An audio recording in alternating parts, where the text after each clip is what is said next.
Oke, masuk guys. Ya, kali ini kita akan bahas seputar apa nih yang menarik?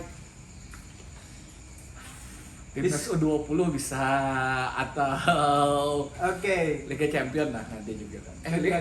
La Liga atau Liga Inggris lah nanti. Oke. Kita selingi aja ya beberapa menit. Kita bahas dulu U20 yang gagal di Piala Asia ya. Lu sebagai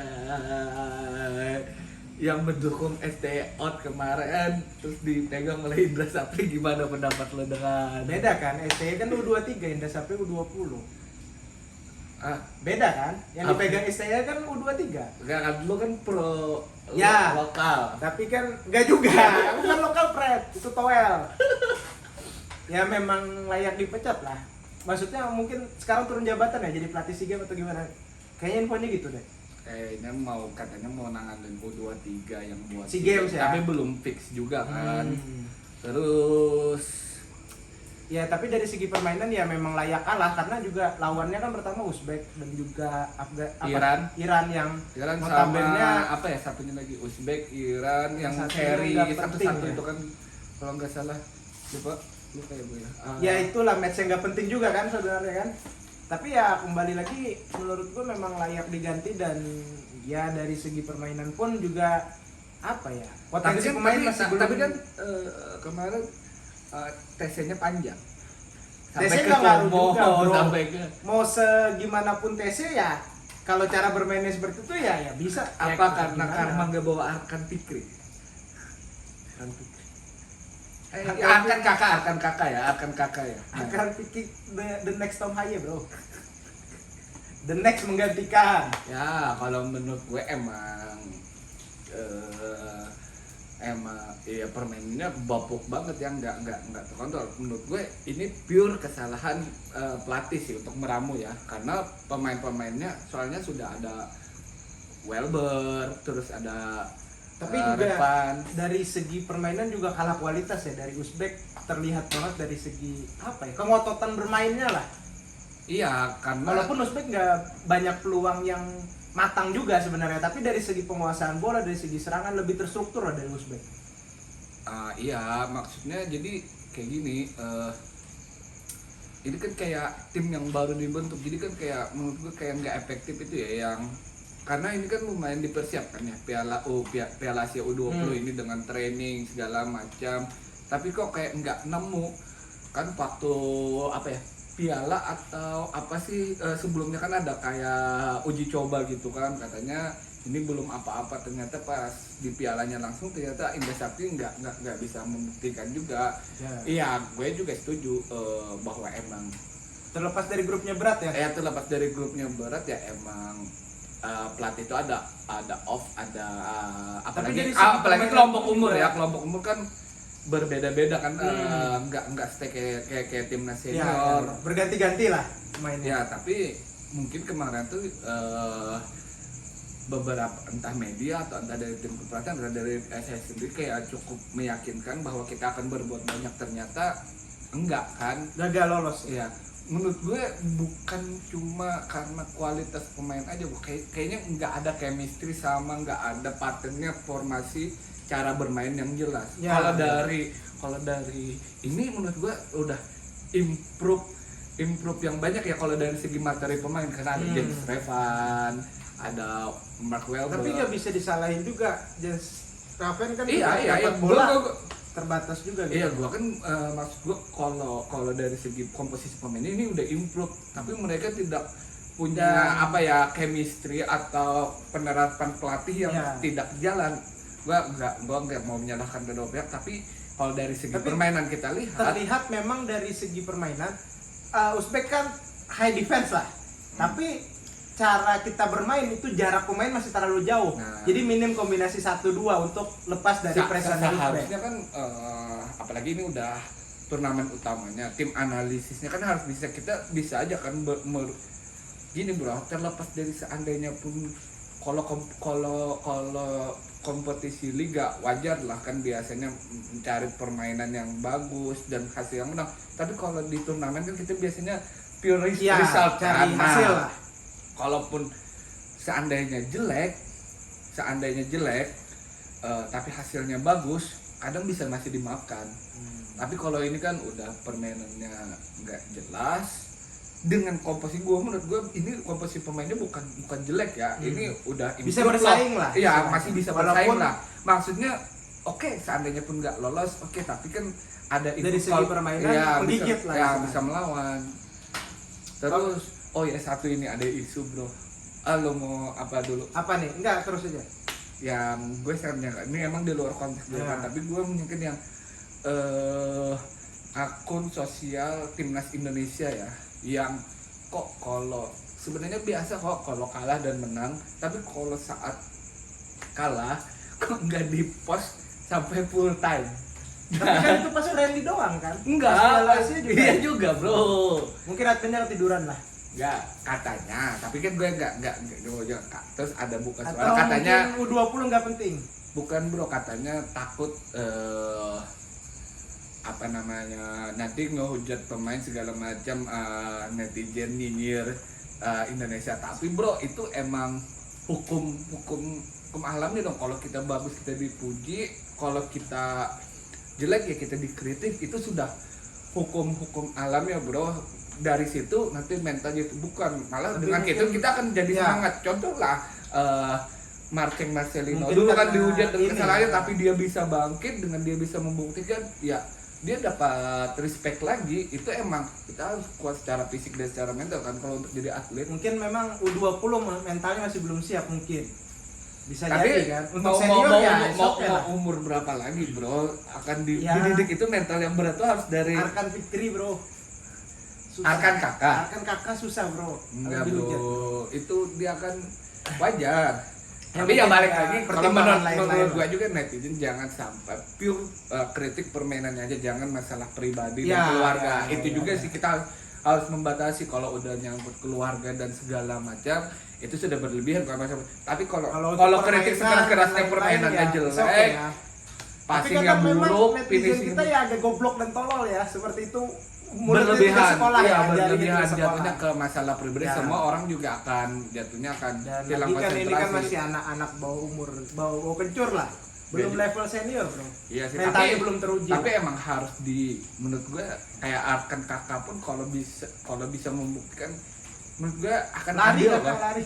akan adil, bro. Nanti seandainya dia bermain begitu, gue contoh yang paling sederhana sih Marcelino sih, kan dulu dia habis tendangan bebasnya Ya, melenceng tapi ini, Marcelino dia sudah bisa terbukti membuktikan. lah. Iya, harus Levelnya kan beda, harus punya setidaknya bermental seperti itu lah, harus dilatih lah. proses lah. Tapi gue juga nggak setuju juga dengan komentar yang tentang masalah pribadi Ya. ya, atau keluarga Kadang atau netizen terlalu berlebihan juga. kritik just permainannya aja. Oke lah. Kayaknya gue pengen membahas MU nih. Ini yang sekarang sangat terseok-seok walaupun kemarin menang sama Ipswich Town ya. 3-2 ya, 3-2 Ya, ya. ya. Sebelumnya 2-2 sama Everton. Tapi sebelumnya kan hampir kalah juga sama Everton. 2-0 kan? duluan, Ya. 2-0 dulu. Jadi apakah pergantian Amorim ini adalah tepat untuk menggantikan ETH? Ataukah memang MU se-crowded itu jadi Kalau para gini. pemain, jadi kayak para pemain yang sudah keluar dari MU, contoh Rashford lumayan oke lah sekarang kan. Anthony biasa pun sih. lumayan bersinar Oh, walaupun malah mungkin Anthony La Liga lebih tidak se-pressingnya Liga Inggris ya. lebih cocok ya, dia mungkin permainannya. lebih cocok lah. Tapi kembali lagi beberapa pemain-pemain yang seperti yang di Liga Italia, McTominay. Jadi mereka step up gitu. step up Apakah dulu. ini definisi dari hashtag kabur aja dulu, maka pemain-pemain kabur malah Beda, step beda, up gitu. beda. Jadi kalau gue pribadi mungkin ya emang benar sih kata yang lain kan, emang toksiknya lingkungan di dalam MU sendiri ya kan. Ya. Terus juga dengan tetap ekspektasi tinggi dengan MU, terus gorengan media bahwa MU ini kan Ya, emang. tapi ini sudah di papan bawah loh, bukan papan tengah lagi Iya. kan. Jadi kalau terlalu menyalahkan ini sih. pure Amorim dengan sejeblok ini mungkin nggak sepenuhnya ya salah mereka. Gue lebih lihat lingkungan di dalamnya ya yang sudah kok ini kayak nggak jadi satu kesatuan, asik-asik sendiri, nggak peduli sama mau mengangkat tim ini. Jadi tidak kan, ada fighting spirit dalam iya, permainan. iya. Jadi menurut gue itu sudah soalnya kan di sebelumnya juga nggak ada yang benar-benar apa ya, pelatih sebelumnya pun nggak ada yang benar-benar bisa membawa MU kembali Iya, kan. tapi Jadi walaupun hasil yang paling parah ini ya, kita kembali ke sebelumnya dari Mourinho, Moyes tapi ya, ini kan ini pun kan Amorim sendiri setengah musim lah. Iya kan baru mulai di tengah, bukan si ya, pemain dia untuk, dan tahun untuk sekelas MU ini agak iya kalau untuk lu benar ini kan di ini kan agak jauh banget mungkin selama Liga Premier ya dari tahun 92 kan yang Liga Inggris ya, dimulai mungkin ya ini salah satu yang paling parah lah. Malah ini mungkin kemungkinan yang paling parah. Tapi ya menurut gua nggak sepenuhnya salah pelatih ya. Karena itu kan bukan pemainnya, tapi gue merasa dulu tuh kok kayak nggak yakin juga bahwa ini emang lingkungan MU setoksik itu ya dari segi pemilik, manajemen, pemain. Dan sekarang kalau dengar ya, ada berita iya, 200 karyawan ya. Iya dari 1000 sekarang udah 450 yang di PHK. Yang di PHK kan dari 1050 terus hampir setengahnya ya. Ya terus pertama 200 terus 250. Berarti kan yang timnya nggak sehat nih sebenarnya. Iya, buat nyelamatin apa ya kayaknya kayak financial club, tapi sebenarnya balik lagi ya itu kayak kata gue itu ternyata ini emang benar-benar kayaknya seluruh elemen di MU itu kayaknya nggak bersinergi gitu banget ya. Jadi pure kayak gue MU dapat gaji gede ya udah main aja gitu. Nggak ada lagi kebanggaan. Tidak ada target untuk menang, juara dan lain-lain ya. Beberapa pun hilang lah. Apakah kayak contoh lah kayak kemarin tuh kan rekrutannya Parane, Casemiro itu kan yang udah dapat segalanya bro. Jadi kayak hambar ya bermainnya hambar. Ini ini gue pikir Chelsea akan parah banget karena pergantian seluruh tim, ternyata MU lebih parah. Chelsea malah pelan-pelan walau enggak ya tapi dengan pemain yang bukan berlabel bintang kelas A ya, maksudnya yang baru-baru racing star tapi malah lebih oke kok dari permainan. Jadi, dari hasil.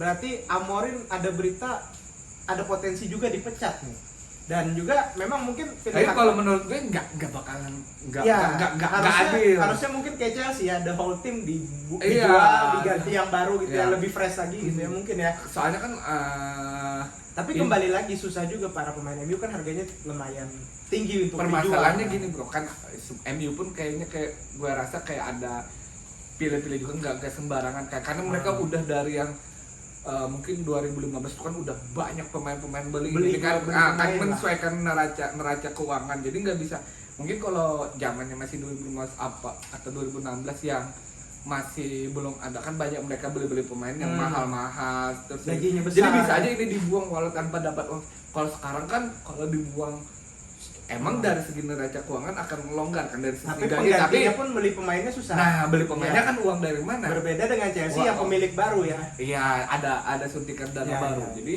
dan Amorim pun kalau mau bertahan mungkin musim depan ya 1 musim atau setengah musim. Dan pemain kembali lagi ini mungkin kayak Tuchel ya, pelatihnya agak kepala batu dengan sistem 3-4-3. Tidak beradaptasi ya, pokoknya pemainnya harus adaptasi gitu. Iya, menurut gue itu juga sih Amorim ada kepala batu karena berbeda dengan mungkin dia akan work di Sporting karena pemainnya itu kan dengan egonya pun kan ya masih grade B lah, bukan yang sudah terbiasa lah istilahnya. Kalau ini kan bermain 3-4-3 kan agak susah gitu. Dimana yang sering banget terjadi MU itu kecolongan di lini tengah. Karena ketika 3 back-nya di bawah tapi sayap dipassing ke sayapnya ngambil malah tengahnya yang kosong. Itu sering banget seperti itu. Jadi titik kelemahannya dia perlu box to box yang fighting spiritnya tinggi dan itu tidak ada di skuad MU. Untuk karir pemain sendiri pun kalau gue ya kalau untuk pindah ke MU menurut gue agak pikir-pikir doang kayak mungkin lu akan diberi gaji yang lebih tinggi tapi dengan ekspektasi yang tinggi banget. Iya.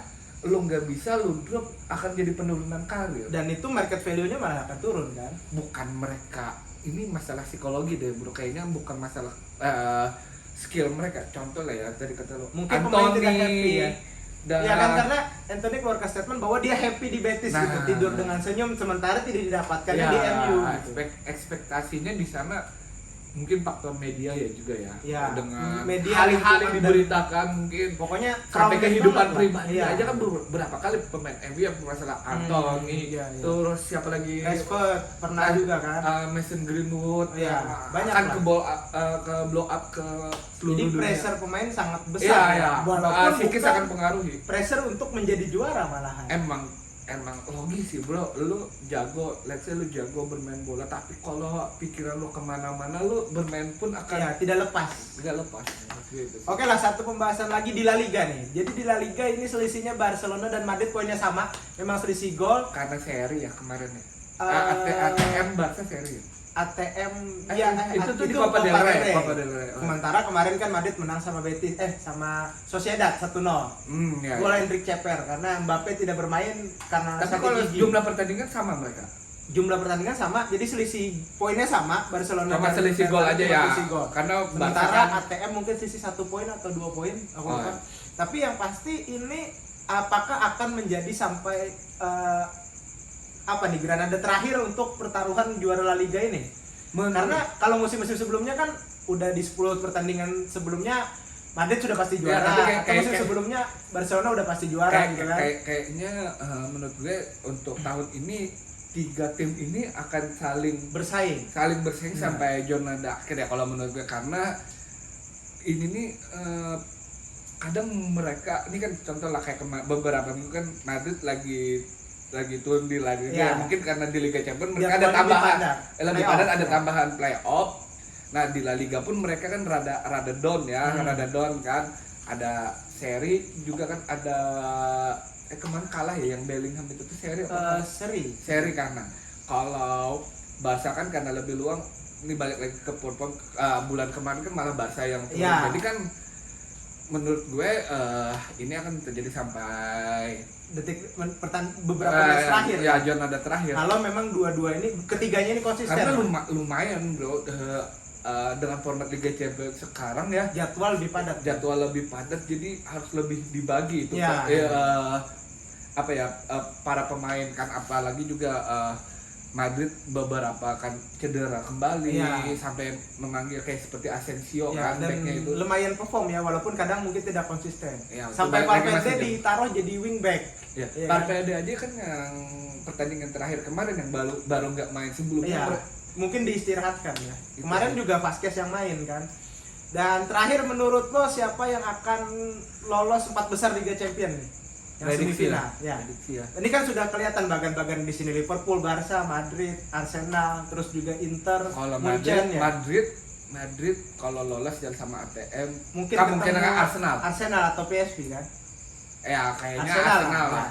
Nah kalau untuk pas ketemu Arsenal menurut gua itu pertandingan yang akan menarik. Mungkin Madrid akan diunggulkan dengan- sedikit aja ya, nggak jauh, karena Arsenal kita lihat permainannya juga bagus. Ya. Tapi Madrid punya mentalitas Champions. Tapi lawan ATM juga susah kan?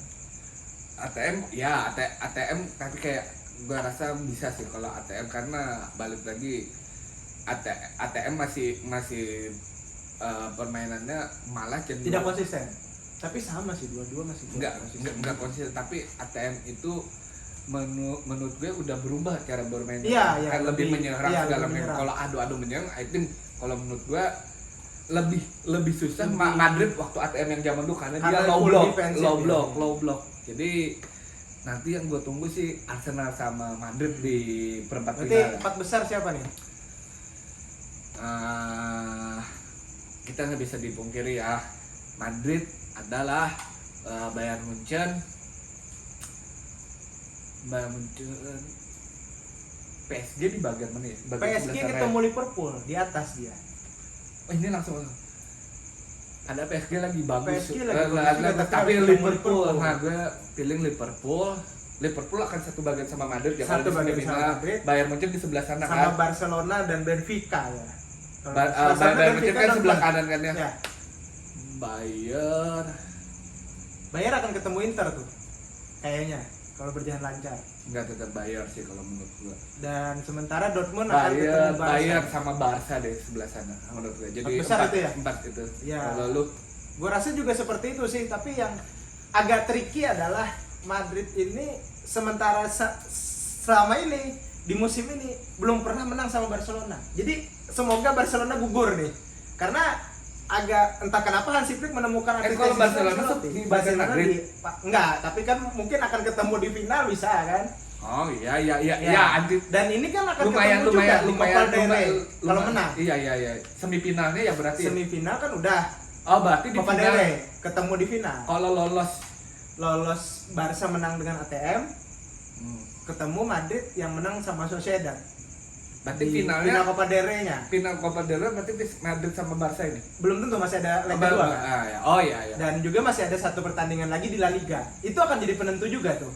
Kalau Madrid Karena lumayan nih 2 kali pertemuan di musim ini ya. ya, 2 kali apa 3 kali? 2 kali. 3 kali malah. 3 kali sama uji Yang coba doang. Iya, Di 2 awal. kali di awal itu yang Super Copa ya. Iya. Piala Super dan Sama- juga di La Liga. Ya, yang itu kan kalah berapa? ya? Kalah 4-0 sama 3-0. Oh, 4-2. yang final Iya, Super iya, Copa.